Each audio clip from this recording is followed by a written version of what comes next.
শেখ মুজিবের অসমাপ্ত আত্মজীবনী লিখে টাকা ফ্ল্যাট নেয়ার ঘটনা অনুসন্ধান শুরু করেছে দুদক। অভিযোগ আছে অসমাপ্ত আত্মজীবনী সংকলন করে নগদ টাকা ও ফ্ল্যাট ছাড়াও পুলিশ প্রধানের পদ বাগিয়ে নিয়েছিলেন জাভেদ পাটোয়ারি।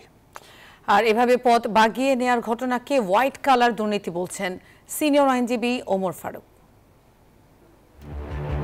সাবেক আইজিপি জাভেদ পাটোয়ারি শেখ মুজিবুর রহমানের অসমাপ্ত আত্মজীবনী সংকলন করে পুলিশ মহাপরিদর্শক আইজিপির পদ পান, আর সহযোগীরা পান একটি করে ফ্ল্যাট ও 1 কোটি করে টাকা। পুলিশের বিশেষ শাখা এসবির নথিতে এমন চাঞ্চল্যকর তথ্য উঠে আসে, যা নিয়ে সংবাদ প্রচারিত হয়।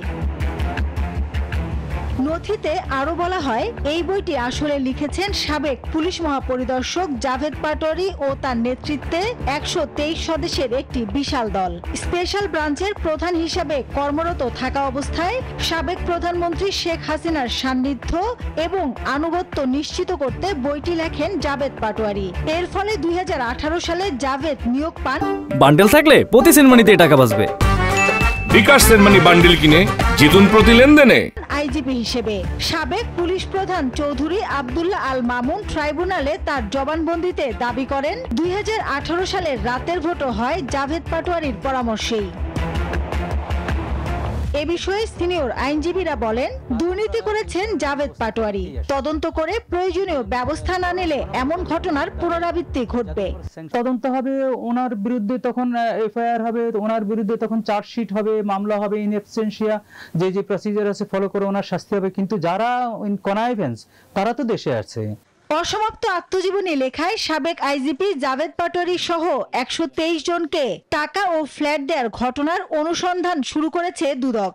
কমিশন এই বিষয়ে কাজ করছে। এই সংক্রান্তে যে সিদ্ধান্ত গৃহীত হবে আমরা আপনাদেরকে শীঘ্রই জানাতে পারবো। আমরা এই নিয়ে কাজ করছি।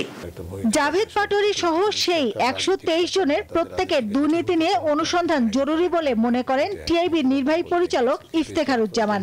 অবশ্যই এখানে বহুমাত্রিক অনিয়ম হয়েছে, ক্ষমতার ব্যবহার হয়েছে, প্রতারণা হয়েছে। তারা যে অর্থ পেয়েছেন সেটাও বৈধভাবে পেয়েছেন, তারা যে সম্পদ মানে ফ্ল্যাট পেয়েছেন সেটাও বৈধভাবে হয়েছে। এগুলো সবই রাষ্ট্রের কাজে। তাদেরকে এরা যদি এটা গ্রহণ করে থাকে, আত্মসাৎ করে থাকে, এদেরও সমানভাবে জবাবদিহিতা আনতে হবে। 2012 সালে প্রকাশ পায় শেখ মুজিবুর রহমানের অসমাপ্ত আত্মজীবনী। এর ভূমিকায় ক্ষমতাচ্যুত সাবেক প্রধানমন্ত্রী শেখ হাসিনা দাবি করেছেন, শেখ মুজিবের 4টি খাতা ঘেটে সম্পাদনা সংশোধনের পর প্রস্তুত করা হয় বইটি। মাসুদা লাবনী, নিউজ 24, ঢাকা।